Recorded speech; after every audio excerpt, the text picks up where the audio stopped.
Hi friends, எல்லோரும் எப்படி இருக்கீங்க? எல்லோரும் ரொம்ப நல்லா இருக்கீங்கன்னு நினைக்கிறேன். கொஞ்சம் கோல்டாக இருக்கனால வாய்ஸ் கொஞ்சம் சுமாராக தான் இருக்கும். அட்ஜஸ்ட் பண்ணிக்கோங்க.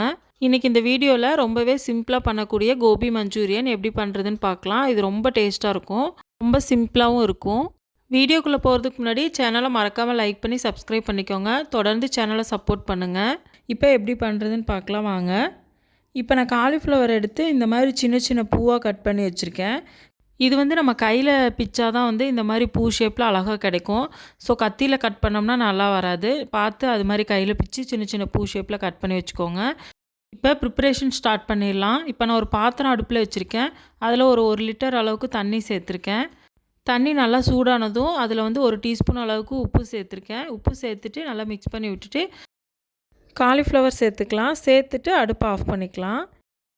இப்போ அடுப்பை ஆஃப் பண்ணிவிட்டு மூடி வச்சிடலாம். ஒரு 10 நிமிஷம் இருக்கட்டும். இப்போ நம்ம தேவையான இன்க்ரீடியன்ட்ஸ் என்னென்னு பார்த்துடலாம். இப்போ வெங்காயம், குடமிளகா ரெண்டும் வந்து ஒரு பெரிய சைஸ் எடுத்து இந்த மாதிரி சின்ன சின்னதாக கட் பண்ணி வச்சுருக்கேன். இப்போ ரெஸ்டாரண்ட்டில் பண்ணுற மாதிரி வேணும்னா நீங்கள் சைஸ் வந்து பெருசாக கட் பண்ணிக்கலாம்.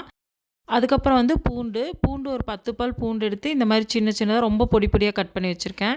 அது கூட கொஞ்சம் மல்லித்தலை இந்த மாதிரி பொடி பொடியாக கட் பண்ணி வச்சுக்கோங்க. அப்புறம் மைதா வந்து 2 table spoon, cornflour 2 table spoon, இது வந்து உப்பு, அப்புறம் டொமேட்டோ கெச்சப், அதுக்கப்புறம் சோயா சாஸ், அப்புறம் மிளகுத்தூள், அப்புறம் பொரிக்கிறதுக்கு தேவையான அளவு எண்ணெய். அவ்வளோதான் தேவையான அளவு இன்க்ரீடியன்ட்ஸ். இப்போ 10 நிமிஷம் ஆயிடுச்சு. பாருங்கள், காலிஃப்ளவர் வந்து நல்லா வெந்துருச்சு. இப்போ தண்ணியெல்லாம் வடிச்சிட்டு காலிஃப்ளவர் வந்து ஒரு பாத்திரத்துக்கு மாற்றிக்கலாம். இப்போ மாற்றினதுக்கப்புறம் வாங்க இப்போ ப்ரிப்பேர் பண்ண ஸ்டார்ட் பண்ணிடலாம். இப்போ வந்து ஒரு பாத்திரம் எடுத்துகிட்டு அதில் வந்து நான் 2 டேபிள் ஸ்பூன் அளவுக்கு மைதா, 2 டேபிள் ஸ்பூன் அளவுக்கு கார்ன்ஃப்ளவர் எடுத்துருக்கிறேன். இப்போ அதை வந்து அது கூட வந்து நம்ம மிளகாத்தூள் ஒரு 1/2 டீஸ்பூன் சேர்த்துக்கலாம். உங்களுக்கு வேணும்னா காஷ்மீர் சில்லி பவுடர் கூட சேர்த்துக்கலாம் கலருக்காக. இப்போ உப்பு வந்து ஒரு 1/2 டீஸ்பூன் சேர்த்துருக்கேன். அது கூட வந்து ஒரு 1/2 டீஸ்பூன் அளவுக்கு மிளகு சேர்த்துக்கலாம். இப்போ இது எல்லாத்தையும் மிக்ஸ் பண்ணிவிட்டு அது கூட கொஞ்சமாக தண்ணி சேர்த்து மிக்ஸ் பண்ணிக்கலாம். தண்ணி வந்து லைட்டாக சேர்த்து மிக்ஸ் பண்ணாலே போதும். பாருங்கள், இப்போ நம்ம காலிஃப்ளவரையும் சேர்த்து நான் ஃபுல்லாக மிக்ஸ் பண்ணி வச்சிடலாம். இப்போ அடுப்பை ஆன் பண்ணிவிட்டு நம்ம வந்து காலிஃப்ளவர் வந்து பொரிச்சு எடுத்துக்கலாம். இப்போ நான் கடாய் அடுப்பில் வச்சுட்டு ஆயில் சேர்த்துக்கிறேன். இப்போ ஆயில் வந்து நல்லா ஹீட் ஆனதுக்கப்புறம் நம்ம வந்து காலிஃப்ளவர் வந்து போட்டு பொரிச்சு எடுத்துக்கலாம். அடுப்பு வந்து நல்லா ஹை ஃப்ளேமில் இருக்கட்டும், அப்போ தான் வந்து எண்ணெய் குடிக்காது. இப்போ காலிஃப்ளவர் வந்து நல்லா கோல்டன் ப்ரௌன் ஆகிற வரைக்கும் நல்லா ஃப்ரை பண்ணிக்கலாம். இப்போ இந்த அளவுக்கு நல்லா கோல்டன் ப்ரௌன் ஆனதும் நான் வந்து வேறு பாத்திரத்துக்கு மாற்றிக்கிறேன். இதே மாதிரி எல்லா காலிஃப்ளவரையும் தனியாக பொரித்து எடுத்து வச்சுக்கணும். இப்போ மறுபடியும் ஒரு கடாயை அடுப்பில் வச்சுட்டு அதில் வந்து ஆயில் சேர்த்துக்கிறேன். ஆயில் வந்து நல்லா ஹீட் ஆனதுக்கப்புறம் நம்ம வந்து பூண்டு சின்ன சின்னதாக கட் பண்ணி வச்சுருக்க பூண்டு சேர்த்துக்கலாம். பூண்டு சேர்த்துட்டு அடுப்பு வந்து லோ ஃப்ளேமில் வச்சுக்கணும்.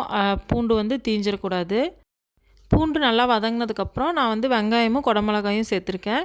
சேர்த்துட்டு நல்லா வதக்கி விட்டுக்கலாம். குடமிளகா, வெங்காயம் ரெண்டுமே வந்து 50% குக் ஆனாலே போதும், ரொம்ப வந்து வேகக்கூடாது.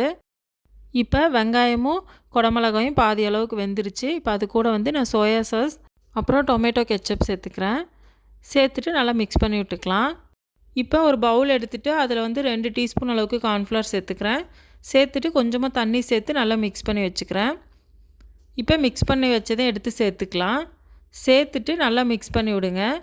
நான் வந்து இப்போ ட்ரையாக பண்ணுறதுனால நான் தண்ணி வந்து ரொம்ப கம்மியாக சேர்த்துருக்கேன். நீங்கள் வந்து செமி கிரேவியாக வேணும் அப்படின்னா நீங்கள் வந்து ஒரு 1/2 கிளாஸ் தண்ணி அளவுக்கு சேர்த்துட்டிங்கன்னா உங்களுக்கு வந்து செமி கிரேவியாக இருக்கும். இப்போ வந்து நல்லா திக்காயிருச்சு பாருங்கள்.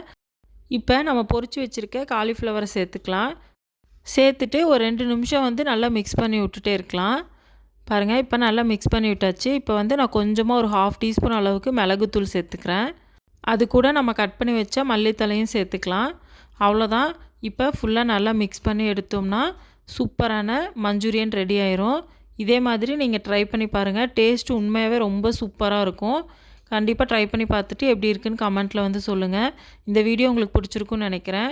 வீடியோ பிடிச்சிருந்தா சேனலை மறக்காமல் லைக் பண்ணி சப்ஸ்கிரைப் பண்ணிக்கோங்க.